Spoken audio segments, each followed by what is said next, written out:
What up, friends?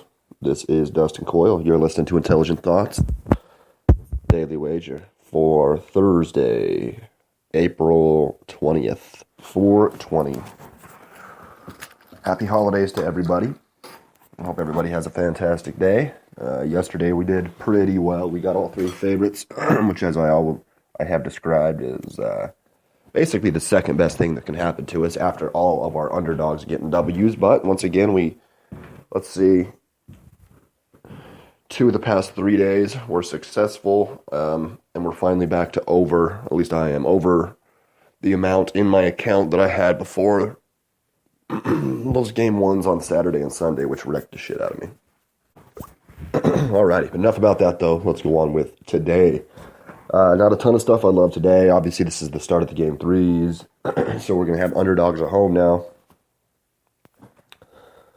Possibly turning some of them into favorites. Some of them staying underdogs. Let's take a look at what we have right now. Let's see. Okay, money line staying the same. Sorry. Game 1, 5 o'clock, we have Cleveland at Indiana. Let's take a look at the preview here. Looks like just about everybody is going to play here. Paul George is averaging 30.5 for the 2 games for the series so far. Kevin Love stepped up with 27 points, 11 rebounds. Tried to take 3 charges on Monday, I think, whatever day it was.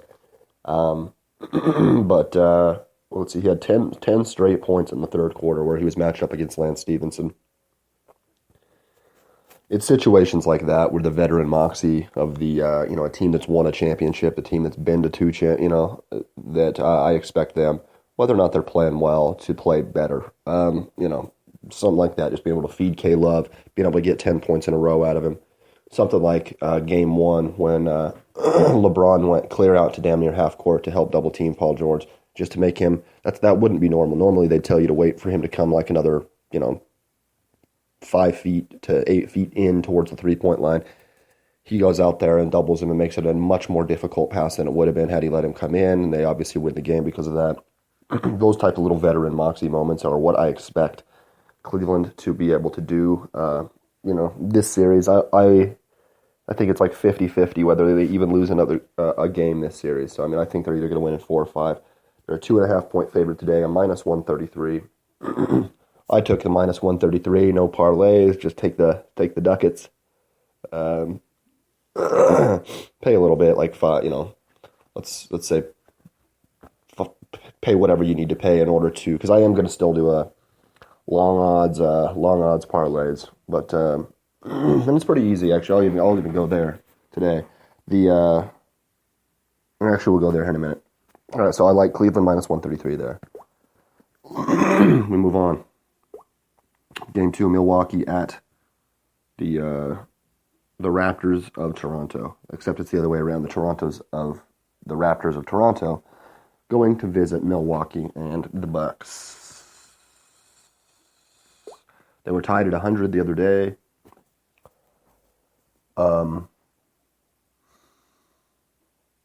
Pretty sick performance at the end by Kyle Lowry, having scored only 4 points in the first game.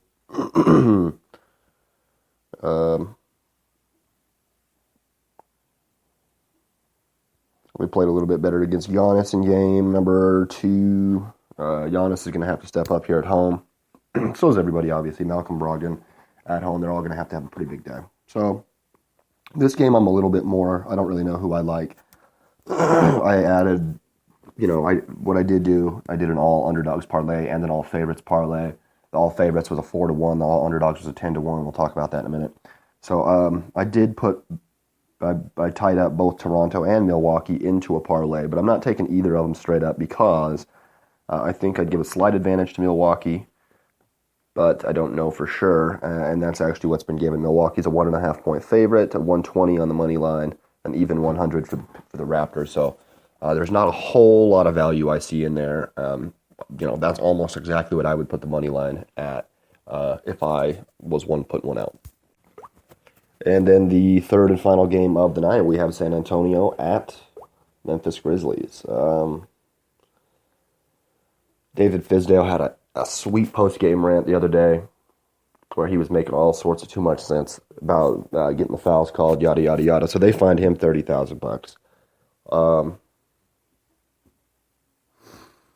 Spurs are up 2-0. Kawhi Leonard went 19 for 19 from the line the other day. The Spurs were 31 of 32. The Grizzlies 13 of 15. He was pretty upset about that.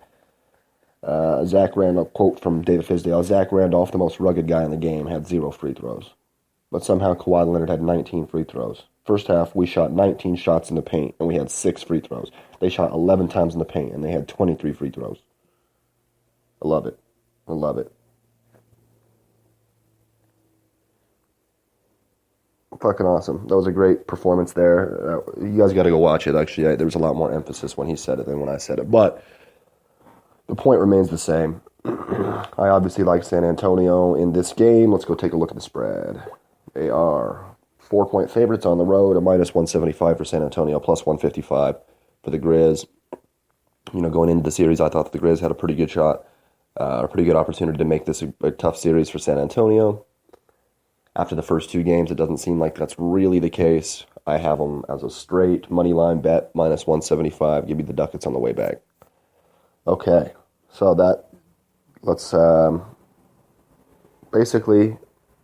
recap our NBA lines here. I took Cleveland -133, the Spurs -175, both teams on the road, and then we parlay Cleveland -133, the Bucks -120, and the Spurs -175. And we get a 4-1 odds. Bet $10, you win 40. And that's all favorites there. And I took all underdogs as well. I didn't do my traditional bazillion team parlay, but with all underdogs, we take Indiana +113, we take Toronto +100, and the Grizzlies +155, and we get a 10-1 odds. Spend $10 to get 100. So I put those basically together to where my money lines would bring in a little bit more than losing my unit for that. And then I also took FIBA basketball. I don't know if any of you guys watched that shit at all. CSKA Moscow taking on Saski Baskonia. I think they're like 11 or 12-point favorite. I went ahead and put a couple of bucks money line on Saski Baskonia, or on CSKA Moscow in order to get a little extra money for my dollar, kind of the way I did with tennis last night with that one person. I can't remember her name. But basically, that's the way we're going to go about it today. I think it's going to work out for us, God willing. It's going to be a short episode of The Wage. I don't have to explain a whole ton of it. And I got even though this would be the 3rd straight day I say this, we got the UFC on Fox 24 recap coming up in like 10 seconds. So, everybody go out, get your wagers put together, and until I talk to you later, Dusty loves you.